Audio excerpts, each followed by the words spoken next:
Recognizing the member for Coquitlam, Maillardville. Thank you very much, Mr. Speaker. And I really appreciate the opportunity to give some final words here in this chamber. I've had the tremendous privilege of serving the people of Coquitlam, Maillardville since June 2013. And I say June, not May, because I wasn't actually elected on election day. It took several weeks and several counts before I was declared the winner. And it's been an absolutely wild 11 years, and I love that you brought Kleenex. I can never have imagined what this ride would have been. I got into politics because of homelessness in my community, and got myself elected to council at the urging of the member from Burke Mountain.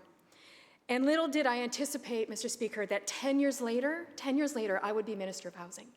I could not have predicted that. And so to the voters, to the volunteers, and to the donors who believed in me as a representative in this magnificent place and returned me here again in 2017 and 2020, I say thank you. While the last 4 months in this place isn't ending as I would have envisioned, I have absolutely no regrets. I came here to use my voice and to make a difference, and I know that I have. I am so appreciative of the support of my family, my husband, Dan Robinson, who promised me when we were just 21 years old and getting married, we're talking about getting married, that he wouldn't get in my way, because I didn't want anyone to get in my way. And he has not only supported me to do this, but in absolutely everything else that I have done.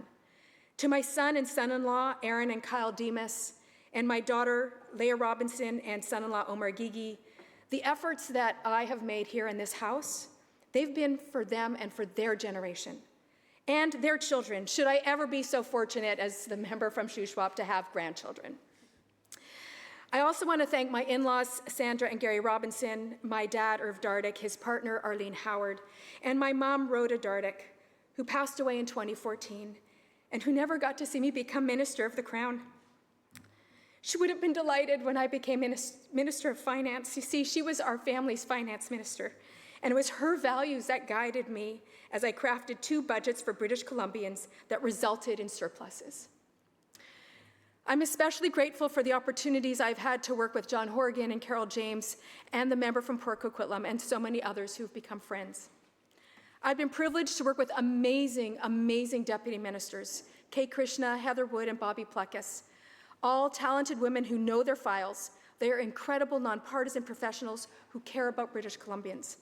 They made me look good, so my thanks to them and to their staff for their work, sometimes into the wee hours of the morning. I've had amazing chiefs of staff, Jade Ashburn, Liam Lawson, Lauren Montgomery, and Eric Peters, and assistants Molly Henry and Caitlin Gorman and Erica Williams. And special thanks to Lori Larson, who kept me watered and fed, and Chrissy White, who has been there to keep me organized from the very first day I became minister in 2017. I also have to thank, Mr. Speaker, the amazing CAs who have worked with me to serve my community. They carry the load for all of us. Laura Gullickson, Linda Askerson, Iti Kelsey, and Natasha Arzina. And of course, my constituency executive volunteers over the years, and especially Matt Johnlick, who has been an outstanding executive assistant, volunteer, and leader. Now, there are folks who make this place work that I want to thank. First, the Speaker and his team for all that they do, especially for the chocolate. Everyone in the clerk's office, ably led by Kate, and the folks from Hansard, who make me look tall in this place. The professionalism of this staff keeps us informed about the rules of this place, and they make sure that we have what we need to properly represent 6 million British Columbians, and making sure to accurately record what is being said in these chambers. Their work is outstanding. I want to thank the Sergeant-at-Arms and the people that work out of his office. Unfortunately, they've had extra work to do these last months for me and my staff, and I want to say thank you. I want to thank the sessional officers who keep us well hydrated, offer tissues, cough drops, pencils, transport our notes, and otherwise do their best to keep us happy. I'm sure that they put their mileage on every day that they're here. Mr. Speaker, I love our democracy, and it works because we all believe in it. Now, I've had the gift of being in opposition, then in a minority government, then a majority government, and then as an independent member. I have experienced it all. And so I want to take a moment to thank the various critics I have had over my several files. The member from Kamloops South Thompson, from the member from Kamloops North Thompson, the member from Peace River South, and the member from Caribou North. They did their jobs well, and they never made it personal. I want to say thank you to them for appreciating that we all have our jobs to do, and to have enough respect for this place and for me that they focused on the task at hand. I have 2 more thank yous for the BC United Caucus, Mr. Speaker.